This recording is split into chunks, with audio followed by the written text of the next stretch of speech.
Erokamano nyakum kitera Ramogi TV ka endi makoro kidieny mar ariyo mar chenro mar duol komo bede piny gi wendo modhial mondo mwago mbaka ni to gineno ni chenro mar chamo nego beni chalo nade ang'o magidwaro dhi nyime to telo maila mane magidwaro kaka rowere mane mbaka mwadhi goyo wan gi wendo modhial Bill Samson Otieno midendo ni Bill jasiasa mano jakom mar youth ma ODM manyakach en kodwa dala ma Kisumo kanyero kamana nyako miya sechegi Kasmuel McOure ntiere ka endi ne ODM Youth League ero kamana nyako miya sechegi to gi Rael Onyango ben jakanyo e young captain ero kamana nyako miya sechegi wachaka ne kodi Bill jasiasa ni chenro mar ODM ango igini 20 dhi timore dala ma Mombasa ang'o no madidwar ni mondo chamo tim mondo mi otegno moloyo kaka en sani. Erokamana inya Trevor Bija. Omor ni ODM they celebrate 20 years. Chakane wachaka bedo party. Motegno, ok party apata, party motegno Kenya mangima. Nitiere weche mang'eny madwa gombo mondo wawachi. Ka wantie Mombasa to kineka party bende gi programs gi magiseketo. Koro wambe nitiere issues ma wadhi keto kaka gima tendo. Amongst the issues en kaka koro weche mag nominations mosebedo ka timore e piny Luo kata mana e Kenya magime strongholds mag ODM party. And the fact ni koro waonge jatendwa Rael Onyango de waer kaka gima tendo ni mondo nomination time yo makare, time yo maber. Nikech ka watimo mistake ni ok wamiyo popular candidates tickets to samoro ODM party nyalo lokore machal Ford Kenya. Koro ka wadwa ni mondo watuza chama maber wan kaka jomatindo wadhi keto kwayo ni nominations mitimo time yo makare mondo jomatindo mang'eny oyud thuolo mar yiero kiyiero gi chama mar ODM. Because for example, Trevor, ka ikao ng'ama popular gi jopiny timiyo ticket and sama baba Rael Odinga ongene samoro kikao tiko timiyo ng'ama japiny ok ohero ahinya to constituency no kata ward no kata county no wanyalo lose to whether independent or to other parties. Koro mondo mano kik timre gimwadhi keto kaka jomatindo mwadhi keto mbele kabisa en ni mondo ODM obed gi nominations maber mondo ODM obed bedo motegno mondo wabed gi wabunge wabed gi governors wabed gi senators wabed gi the majority party bang' yiero ma 2027 and mane e gima duong' and bende wawach ni youths obed included a broad-based government masani wango mar William Samoei Ruto. Okay. Abiro iri bang' daka moko matin wawinjare ni Kasmuel paro nango. Kasmuel seche makoro ODM dhi ango igini 20 dala ma Mombasa. Ang'o mineno ni onego bed ni gikete maino? Ang'o monego bed ni giwuoyo ahinya kaka rowere? Mokwongo adago ni erokamano kuom rwaka e studio ka. Osebedo a long time coming. Naringo biro studio nikech dholuo na ok ber ahinya lakini abiro confess kuom onagi mondo gipuonja gine gima ginyatimo koda to ada oro mos mang'eny kabisa kuom wafuasi mag Rael Odinga lakini kwadhi Mombasa for the ODM 20 celebrations on top of what Wado has said, our chairman from Nyakach, we need to look into issues mag nominations go to more inclusivity. Nikechokna bed ni the youth some maandamano sa struggle sa ng'anyo giluongo wa one in front line lakini kobiro sama the national cake to onge inclusion, onge inclusivity. Katasani in terms of travel. Ntie lobby groups mang'eny kabisa chamani. Mose pigania chamani kabisa. Ntie lobby groups mang'eny kaka MDD, ntie lobby groups kaka Youth for Youth, ntie lobby groups kaka Veterans, Jeshi ya Baba, Daughters of Raila, Virgins of Raila. Lobby groups gote. Wada wane inclusivity. Kata Young Captains. Ena movement must be very vibrant. spreading gospel mar ODM ni. Sani kwa di Mombasa nikech will be having a special function mar youth on Friday. Achiel kurum issues ma will be raising kata a declaration modwa ngiyo and wabed included nikech sani ntia political trend Kenya wani last year ne igamo kaloni ne youth mani a frontline sani wasebedo excluded a bit more sani wadwa mondo a lot of the youth or waduoge frontline kata daily runnings of the party inclusivity mose mention no kata nominations go we want the popular candidates especially youthful ones wadwa neno nominations party kikbeda better party ma wachoni and party for the youth in theory wadwa nene in practice wadwa neno structures wadwa inclusivity no ochake party structure ochake governance systems to a more neno kaka results ma the previous elections ma grassroots no they nikech a lot of youth no scoop opportunities going forward a broad-based government ni wantie gi experts moko mangeny wadwa wa winj nini teko gi wadwa neno the trickle down effect mar having ODM people in government waneno opportunities gindik nyithindwa teach gimiwa opportunities go to gikel development to above all wadumisha peace sani siasa mar violence mwasiko kwaneno ya ODM ni odwa iishe nikech oken the greater part of the party and mana a small section of mar leaders mada eneza violence wa ukwadwa neno siasa mar violence no so for the three declarations mwadwaro and meaningful inclusion my youth politics kata public life wadwa neno free and fair nominations to the elements ma spread violence mada ketone chama nying gibe dealt with very family disciplinary committee ma chama okay Rael ni neno nango ango mo nego beni chama kete maino ahinya kaka roya okay and Rael kaka youth captains adwa mondo chama sama wadhi ODM at 20 ni gisisitiza on women inclusion in leadership because for the longest time waneno ni chama mar ODM ema ntiegi inclusivity because we have potential leaders like Gladys Wanga who was elected as the governor at 43 years and mano N plus sana nikech Kenya ka mondo ibeta ni inyako matin to yudo space mar politics mantie jo ma recognize in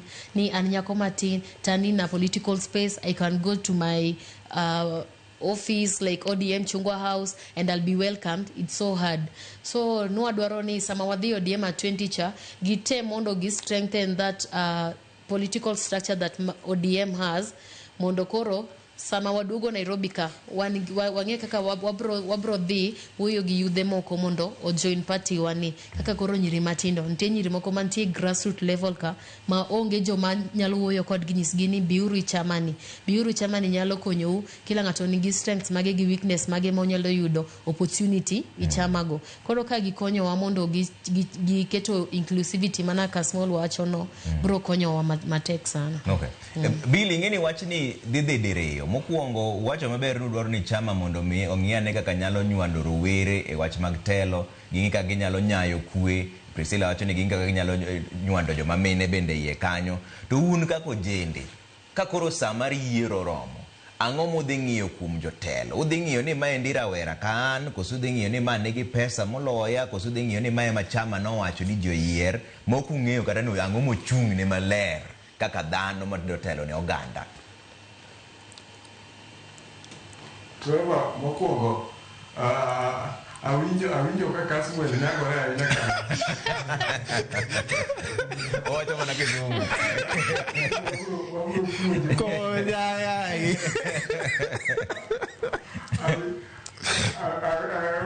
wach mar yiero telo ing'eni vijana for a very long time osebedo ka yiero on the basis mar euphoria but apani nikech maybe samoro candidates mane imiyo gini koro gionge kaka gidecide ging'iyo mana ni joma gin gogo ema nyaka giyier but adwa wacho ni kang'iyo kaka Kaluo sani ochung' andi nyalo neno kata mana the uprising mar Gen Z manobedo led gi Kasmuel gini ineno ka vijana matindo wuok oko kendo ging'eyo ratechgi kendo ging'eyo ni they must fight for their rights ging'eyo ni tiere girgi kek gimoro monego bed ni gikawo e serikal kacha so 2027 ni onya dhi pogore gi yiero mamoko mwasebedo go chien kacha nikech kijana masani wadhi gi yiero en kijana ma is informed. Kijana modhi e yiero en kijana ma bendo ng'eyo gima nitie katiba. To maduong' ahinya en kijana mosechandore nikech chike moketi to gi ngima matek. So gin jomong'eyo telo maber gi marach, and I know ni gibiro decide jotelo maber gi jotelo maricho. To Billy, ng'eni ni wuoyo gi ojende mang'eny ahinya kata dala ma Nyakach kanyo. Giwacho ni nang'o? Gidwa bedo e sirikal koso gidwar? To nikech ang'o? Nitiere weche mang'eny. Weche ng'eny sa matin. And thoth vijana o respect kama ne Rael Onyango wewa. Mano vijana ma jo ODM.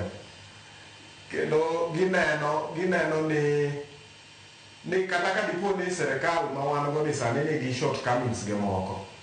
To giwacho ni ani serikal ka serikal nyaka bed gachiel ariyo maricho. To koro ka ging'iyo side machielo ma wan go ni koro sani nitiere weche ariyo madongo. Nitiere United Opposition to nitiere ma wan go broad-based ni kama oting'o ODM gi UDA.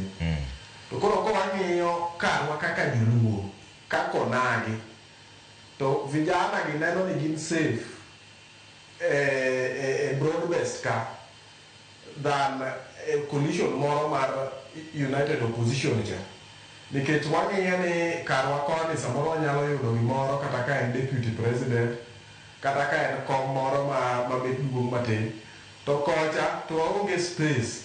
So aneno ka vijana mang'eny nigi William Samoei Ruto, mak mana nitiere weche moko ma bende nyaka losi. Nitiere weche kaka ma pod nitiere kaka mar mako vijana ma pod tindo, uchumi sani ngima ni malo, yudo ka bech gik moko nitie matek kabisa. So vijana ywak nitie gik ma gineno ni nyaka onego losi. To king'iyo thoth gigi tineno ni ka gin e agreement NADCO report mane nitiere cha. And gi agreement mane baba obedo go gi William Samoei Ruto. Koro ka ginyalo chopo singo taparo ni wadhi bedo 100% youth manitiere e ground. Okay. Kasmuel, ng'eni gik miwacho go ber ahinya kaka rowere nikech be ng'enyne une joma ng'eny. Maka dang' uyienu chung' kamoro achiel kaka rowere. Unyalo tero chama mbele kata unyalo goye piny. Gik muwacho gi te. Rowere be nigi winjruok moro ni maendi gima wadhi konyo to wadhi yiero ji machalo nade koso rowere pod dhi mana timo gima ne gitimo ga chakre chon cha. Maendi mbaka mwasego kodi mang'eny kata e chenro mar Citizen kacha. Ni rowere madhi yiero jotelo. Ang'o ma gidhi ng'iyo kuom jotelo gi? Gidhi ng'iyo ni mang'a ma jaratiro, mang'a ma nyalo konyowa koso gidhi ng'iyo mana ni marawera? Ing'eni asewacho severally ni bedo kijana ok en qualification ma leadership. Leadership onego wang'i gik moko mang'eny kata king'iyo sura mar nabich auchiel ma katiba mawuoyo kuom integrity. Nyaka wang'i issues manie chapter 6 mar katiba ma 2010 nikech we risk kaka chairman owacho wa risk go mbulu gi euphoria ma wadhi adhiya mana gi wave ni ji owacho piny owacho ni mae their candidate. To an ka ng'iye keenly kase observe trend naneno kaka piny no react sama madaraka no ter Homa Bay. There was a lot of tribalism kanyo. People no mock onagi kabisa. Kaka nang'iyo kata very recently burial mar Jakom. There was a lot of tribal narratives. Ukabila moro mang'eny kabisa ma ji ne dhiro mbele e mbui. So nyaka watang, if we don't change kaka wang'iyo siasa ni dhi bedo marach to kuom broad-based ni there's no consensus ni vijende te agree gi broad-based, lakini majority mag rowere Kenya ka agree, especially jochama ni they agree ni ntie some good broad-based ni. Kata an a firm proponent mar broad-based ni nikech one dini chama led by Rael Odinga no dhi e ng'anyo in 2023. In 2024 ane mane front line. Casto I yield to Jacom's persuasion. Nikech, in his last year, confidently, there's no other young person maneo siep Jacom apart from Salah. Lakini Salah no Jacom no prior. In his last year of life, man closest to him. To no can close to Jacom Bure. Nadwa waneka kawanyatero Kenya mbele. Kaka no lead demonstrations 2023, taana lead mag 2024 gi. Gidonje agreement. That's why sometimes Inenoka disagree with certain officials. Matemo Riknigi broad-based arrangement. For them, in mana popularity context. One, what do deliverables magvijeni? What do watch Nengoma certain basic goods or they paying, what are meaningful inclusion give mar youth a public life, what do watch corruption, what are unemployment or be sorted out, cost of education, give capitation, give moko makamago. Those things need to be sorted out in this broad-based arrangement. So kaka you the one family behind this broad-based arrangement. Lakini we must see the deliverables. Experts more donate money government from ODM. Nyaka giti nejo pain to get Timo a good job. Katasani as we're going for ODM at 20. Onegwa give props to some of the organizers. Kata Chairman wa Junet gi Governor Wanga. They're doing a very good job in terms of preserving the party. What done other elected leaders giving their all to the party. Okunya bedoni gima jo siasa dwatimo and mana criticize party, criticize government to onge gima gitimo mondo gikel rawere malo mano to kwanya ere pogro kikindi gimi wacho gi gima Sifuna wacho ga pile nikech Sifuna ni nendre ni yuariwa enye mbui kai no ka you are Sifuna mbui in terms of differences so ka you are kode as a person you are kode kaka SG nikech en kaka SG no keto sahihi to baba no keto sahihi baba's signature ema tingo most weight agreement no nen between baba as the party leader gi Jatan Pin William Ruto mar UDA sani gimona gwa team when baba was still around there was possibility Martimo cheap politics unya pull this other side to unya pull this other side lakini king hiyo sani waonge gibaba udwa manaskata kata chamwani ni idwa agitate the government to king hiyo there is no other meaningful thing criticism more team more keto jopinyo wachoni this is the direction odwa mana criticize to onge direction more mio and gimana niso secretary general Marwa in all respect ni framework no can negi neno ni no ratch they would have rejected it lakini sama negi se agree as a party giketo sahihi onegi ensure ni broad based arrangement ni tione jopin tiene youth ine ingeni gin already gin offices gin elected gin salary lakini what about youth for youth movement mani madhari what about the young people jorowere mani dala kuchoma depend on stability ma the country mondo give forward mondo ngine dongruok ingeni sometimes a nation nyakobed bigger than the individual ki rango position ma a lot of these politicians mani ODM temo nigin opposition gitime because of personal interest nikech sani and popular to hate the president gimo achoni gitim deliverables watch blogging watch popularity context kagidati momano resign mondo gitim influencer work lakini kagine serikali gitia broad based arrangement ni to ko kidwar gidoge NDC gilung delegates mondo wa agree ni sijua lakini sani kumara ila no wewa a broad based arrangement ni emo adonge anyone who wants to scatter it okwanya tolerate okay kaka rawere udhi yiero ji machalo nade nikech kata wacho ni dwaro ni mondo nywand joma mine telo rowere mang'eny gimbe gidhi yiero joma mine koso gimbe ok gidhi yiero gi okay as wacho ni broad based government kaka baba nowewa i broad based kaka sani wantie lakini come 2027 if the broad based government giero ne gidwa dhi kinyume gi kaka baba nowe wacha to be wabe wadhi wegi nikech there is no need ni one code gi kaka baba nowewa to gin gibro wacho ni baba nosedhi koro gimora mora mana gipango gi baba koro gitupulia mbali mano koro bro mi wani mondo kendo wadog chien wa have new strategies kaka wabro strengthen party wa to kobiro ni ati gibe gidwa endelea kodwa to be ena sawa kaka wananchi be bro yero kaka wabro neno kaka watimo nikech baba be kaka nentie kapo dongima ebe no listen to wananchi sana mondo yokata en wuon koro kaka noewa ka fight e wach democracy ema wabe wabro endelea gi mkakatino. Ok wadwa ni wawach ni baba notho koro wawewe gik moko te, ni serikali ema bro timo gik madwaro. Nikech kaka wan kaka young captains wadwa make sure ni legacy mana Raila Amolo Odinga owecha ema podi wadhi go mbele. Ok wabidog chien nikech broad base ni okawo mamlaka te. No, that is not possible in young captain. Unkoro kaka young captains ang'o makoro dhi timo ka wadhi mbele kaendi mondo mi yud ni jou kaka joma mine kata joma nyiri bende oyudo kom. Nikech ing'e tele en gima idwaro. Nyaka idhi wuo gi jopiny, pesa moko be nie iye ka, nyaka idhi ing'i kaka jo ugoru bani maendi kaka wadhi timo tijni. Ang'o modhi timo mondo mi usir rowere wetini. Wan kaka young captains, kaka sani waran campaign mar make sure ni Gen Zs, the young people are fully registered as voters, because mano gimo kuongo ma ka ina Kenyan citizen and you are a youth, that is the first thing you should have. So wadwa mondo wa make sure ni katakuwa chopo 2027 youths mwase kilo ipatika wa make sure ni register you under ODM party and there are youths who have votes. Makoro katakuwa miyogi agenda kata manifesto margi gimarwa wanyalo match to wabedo gi manifesto makonyo youths te, ok manifesto mawane ma feel it's right for them. Wawe gimondo gi make decisions on their own, gi come up with manifesto magine no ni my bro work for the whole country, then we work together as a team. Okay. Yeah. Bill, ingeni in kaka jakom mar youth, iwacho maber ni wach mar nominations ni achiel kuom gik mudhi ikete maino. To rowere to rini mondang'o ma mondi iwach negi seche ma koro ichopo gi jo ODM at 20. Nikech kichopo kanyo, to nitie gima rowere bende rito ni mondi ichiw negi kiwacho ni maendi rowere mowacho ni gidwaro kama, to giwacho ni gidwaro 1 2 3. Mokwongo achak gi wach Rael owacho wach moro kanyo ne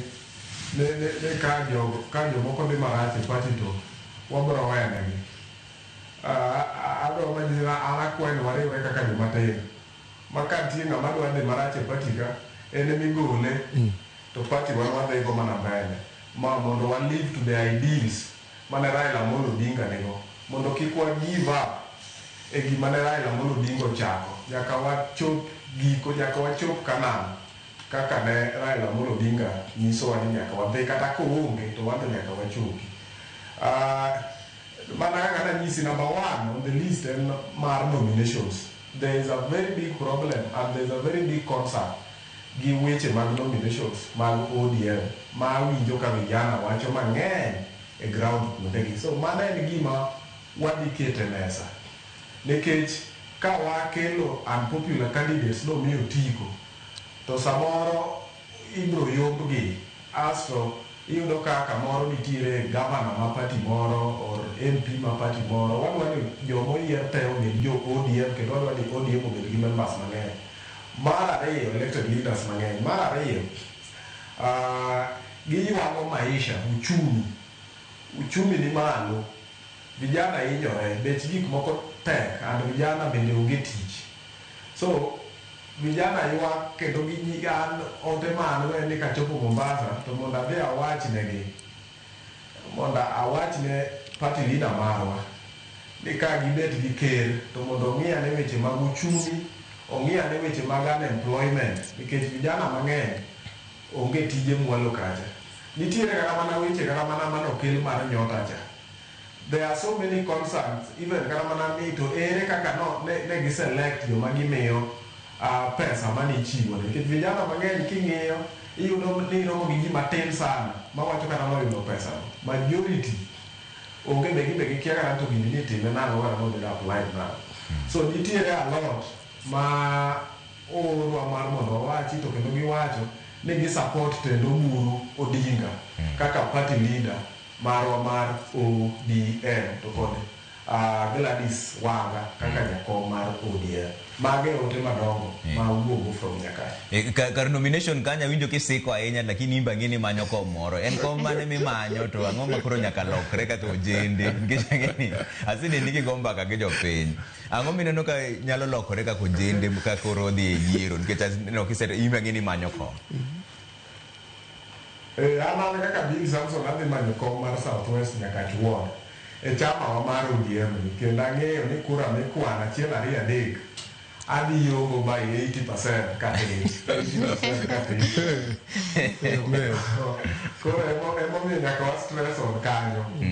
Ni mondo nominations otim maber and we trust ni odhi timore maber. Nitiere gik ang'eny mabiro gi young leadership. Nikech ing'e ni vijana sani manigi ideas, bright ideas, manyasani, manyalo konyo jowa. Kineno kaka wadwa Kasmuel gini loso. Wan joma koyudo telo. To nitiere ideas manyien mwanyalo kelo nikech joma wantiki wacho ni dwa miyo ng'ama duong' telo. To samoro ideas ma en go gin moko machon ka. To vijana nigi weche gi masani machando gi ma press gi and they are the majority. Koro ka onge ng'ama wuoyo negi e county assemblies, ka onge ng'ama wuoyo negi e bunge kacha, to en ibiro neno ka ndalo moko piny ji nyalo revolt because youths are the majority and there is nobody ma wuoyo negi e bunge, onge ng'ama wuoyo negi e county assembly.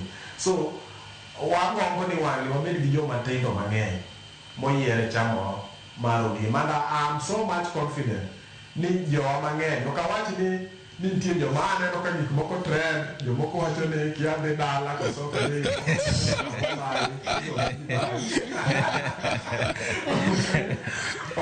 ok awacho ni ji dhi mang'eny dala, lakini what I can assure you Trevor, ni nitie joma tindo mang'eny midhi yier 2027, mana I can bet. Okay. Kasmuel, ing'eni ka koro wadhi wach mar ODM at 20 ni to gi koro onge mar jakom. Bineno ka chama dhi motegno koso odhi barore diere ka. Koso wach mar ODM at 20 ni ema dhi nyiso ni to chama ochomo kanye. Luwore gi gima jotelo wacho. Ing'eni ODM en a popular movement en chama mo main focused kuom jopiny. So jopiny as long as wantie chambwa ni dhi siko. Also adwa mana echo sentiments mawinjo prior one very lucky ni wayudo leadership motegno. Party leader Dr. Oburu Oginga wan toke kabisa nikech ose demonstrate ni onya kelo kwe gi stability kuom party. Ki contrast gi Jakom Machama, Governor Wanga, ma very particular kaka run the day-to-day affairs mag party.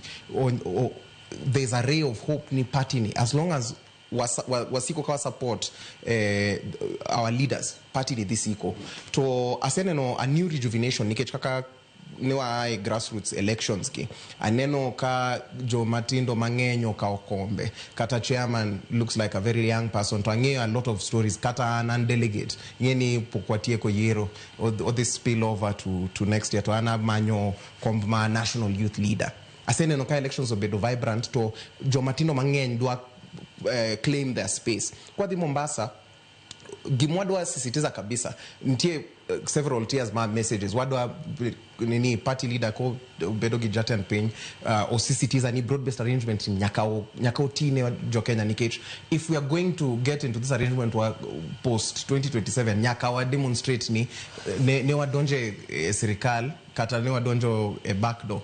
This and that Emmanuel managed to deliver. To also what one know this culture of violence. Kwa the ODM at 20, there's a notion there's a several tiers of youth. Nis Juntie youth, Caston Tie youth. What tie ko that division? Ntie Gigimoso to Jokmoko the school Bamber wadwa rio everyone mondo everyone obed safe chama mondo everyone onyal network nikech ntie ideas my young captains nigo ma one kaka youth for youth we might not be having Castro ntie idea moro man ntie MDD ntie idea moro manigi jeshi ya baba kwa rio pachwa to uoyo kanyakla. I think we're going to see a lot of progress. So ODM at 20 and celebration mar legacy mar Rael Odinga Castro and strengthening of the party. So it's a fiesta. Kapod baba ni kodwa nongiswa ni anataka ikuwe sherehe. So it's going to be a festivity and all the bedo celebration and Christmas marchama. Wadi network, wadi Mombasa and party. So in sherehe okay some okwa chak campaigns mag 2027 wadi mana strengthen chama nikech wase bedo kawa tagore nepe to saniwa you know some point of kwe. Also it's a point of collective healing nikech one still in a period of mourning jatendwa man Rael Amolo Odinga. So that is gimwadwa timo ka wadonjo Mombasa. Okay. Rael sakoro mayo wangu lakini adwa nute udwoka penjo mora achiel. Udhi yiero dhano koso udhi yiero chama kakoro sa uchuno. Idhi ng'iyo chama koso idhi ng'iyo ng'ama iyiero. Mopogore ni kodo biro ni en independent, obiro ni en UDA, obiro ni en ODM, obiro ni en Wiper. Udhi yiero dhano koso udhi yiero chama. Okabiwacho ni adhi yiero dhano koso adhi yiero chama, but one kaka young captain, we believe so much when ng'ato biro to stronghold mare en gi chama mare en backbone mare nikech onge kaka ibro dhi ticha ko uso sera ni kuom ji mang'eny tionge a political party that is backing you up. Emomiyo kaka one young captains, we are under the women's league under the leadership of Perpetual, that is our coordinator, and koro kaka ng'ato ko biro ni dwa kata mondo yiere oripo mondo bi ka any chama mengo. So sana we advise someone to come under the ODM party because there is no other sweet party like ODM. So when you come, we first look at what agendas do you have. Ina ngamo biro ni inidwa leadership positions koso in ngama nigi people at heart.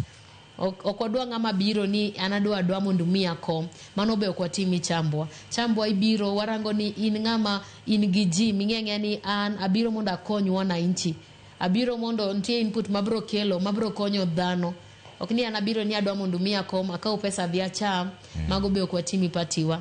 Emomiyo sama wanyiri matindo wani young captain kachacha kila ng'ato ntie gi gima timo. Ka in good at this, kama maybe uko good at tweeting, you are there. If you are good at creating content, you are in that space. If you are good at public speaking, we have different opportunities whereby watero you thema ginyithindo manyiri mondo gichaka bedo leaders when they are still young. Mondo koro ka gibedo nyiri makoro dwa positions such like Umi, the one who was nominated under ODM. She started as a young captain, a very young girl, and you see she's now a nominated MP. So wanoko wadwara ni dhano inibira ni anadwaro okwagone ng'ato kura nikech ina dhano anadwa mondo gona kura dawe ibiro gi agenda marito. The first thing we look at, what do you really have people at heart? Do you have the community as your interest? Mano ima warango ichama koro kwa mia ng'ato nikech inibiro nidwa position. Okay. Bill tire penjo moro morna ka endi ni monda penji wacho ni penji na ne Bill ni ono his position with the leadership in chapter 6. Penja ne ni ochung kanye odhi yiero dhano mobedore koso odhi yiero ng'ama chalo na. Mokwongo ana chaka ane kamede ana ana penjo bana achako gi achako kari yiero dhano koso party. Wan kaka joma tindo manyakacha Kisumu County wadhi yiero dhano to namba 2 wadhi yiero party. Nyaka wang'e niya ng'ama wayiero ni be en ng'ama osebedo kochung' gi jopiny at all times, be en ng'ama osebedo ka konyo jopiny, be en ng'ama ong'eyo chandruok ma jopiny go through, nikech ok wanyal yiero ng'ama seche moko pok ong'eyo gima jopiny go through. Ng'ama ong'eyo chandruok mar japiny en ng'ama nigi japiny pile machopo ir jopiny, ong'eyo gima dhi mbele e ground. So mano wadhi yiero dhano e mano kendo en gi ideas manyalo konyo oganda. Then mar 2 wadhi yiero chama mondo party marwa obed gi numbers makoro wanyalo bargain go gi kata ker makoro wan go e coalition. Ka party will decide ni koro wabedo kode kanyakla. So wan wadhi yiero diriyo, and integrity bende nyaka ng'i mar jowa te. Mabro ne nyaka ng'i ni vijana matindo bro ng'iyo mano. Mogik sema nitiere gimoro ma ambe da gombo wuoye mar tutam ma jowa osiko mana ni tutam. Kendo adwa ungo lwedo women rep marwa Ruth Odinga e wach mano tamore kabisa wach ma jo osiko mana ni tutam penjo na ni sama gisiko ni tutam ni Ruto dok tutam kata mana odok term achielo ni wan kaka ODM wase decide ni nyako bede tam mar ariyo kare en ang'o mwadhi bedo we mesa kaka oganda ni koro wan wadwani ni wama koko wach tutam nikech nyaka wabed gi gimoro mwadhige mesa to ka wan wasechako wacho tutam kata wasewacho ni wadwani support Ruto to pok onyisowa ni to wan ang'o modhi miyowa e serikande ma 2027 ok nyako kuongo nyiso nodhi miyowa ang'o koko wachako wacho wach tutam so sani apani wabed kaka ne Raila Amolo Odinga oweyowa ni wabed e agreement nyaka 2027 then the party decide to wachomo kod mane erokamano Kasmuel okada wuondi wadhi yiero party ini dhi yiero chama ana dhi yiero chama nikech mako wach ni 6